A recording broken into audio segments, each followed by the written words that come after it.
Le président de la République, Denis Sassou Nguesso, s'est entretenu ce lundi 13 janvier 2020 avec une délégation d'investisseurs français conduite par Philippe Odo, gérant de la banque Odo BHF, partenaire financier de la Société des plantations forestières Brazzaville-Batéké, en sigle SPF2B, une société qui développe des plantations d'acacia destinées à la production du charbon de bois au village Imbimi, dans les plateaux Batéké, à quelques kilomètres au nord de Brazzaville. Au menu de leurs échanges, la diversification de l'économie congolaise et la préservation de l'environnement. Le reportage est de Roger Souli.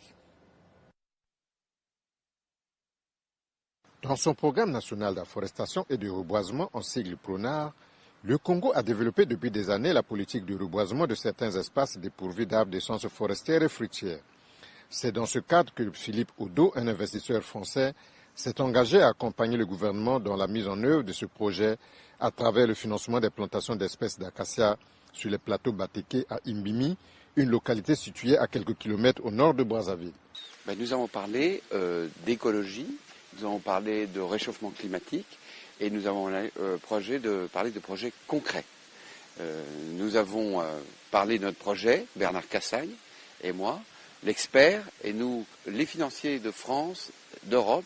et d'Allemagne, accompagner le Congo dans des projets de plantation d'arbres et particulièrement d'acacia pour arriver à créer une dynamique de création de charbon, de bois, pour ensemble créer tout ce qui peut contribuer à diminuer le réchauffement climatique. Au-delà de sa contribution à la préservation de l'environnement et au développement économique du Congo, dans le cadre de sa responsabilité sociétale, la Société des plantations forestières Brazzaville-Batéké développe aussi les cultures du manioc, de l'arachide et du maïs au bénéfice des populations locales. Retrouvons Roger Souli. Pour le docteur Bernard Cassagne, l'expert forestier qui pilote la Société des plantations forestières de Brazzaville-Batéké, un projet démarré en 2018 et s'étendant sur plus de 10 000 hectares. À terme, les plantations d'acacia sont destinées à la production de charbon de bois. En même temps, contribuer à capitaliser les revenus du pays à travers les crédits carbone et générer des emplois. L'investissement est prévu sur les plateaux Batéké, sur un domaine d'environ 10 000 hectares, en tout cas en première phase, avec des plantations qui vont associer la culture du manioc, avec des coupes de bois tous les 8 ans, et une production de charbon de bois destinée à la ville de Brazzaville, et qui viendra se substituer au charbon de bois actuellement,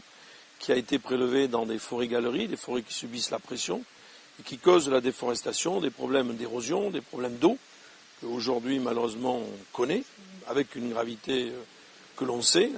dans l'actualité. Donc 10 000 hectares, on voit très bien le type d'investissement qui est à réaliser sur les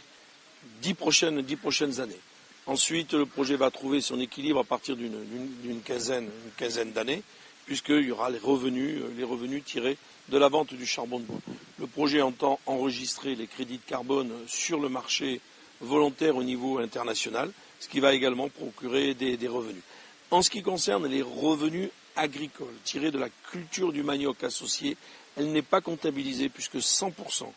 de la récolte de manioc, il y a aussi d'autres cultures qui sont associées au manioc, le maïs, un peu d'arachide également, ceux-là sont laissés aux populations locales, pour les besoins des populations locales, dans les villages, et une partie qui peut être commercialisée. Soulignons que le président Denis Sassou Nguesso, qui a fait de la préservation des forêts du bassin du Congo son cheval de bataille, a aussi initié une journée nationale de l'arbre qui se tient le 6 novembre de chaque année en vue de contribuer à l'équilibre de la biodiversité. Cérémonie d'échange.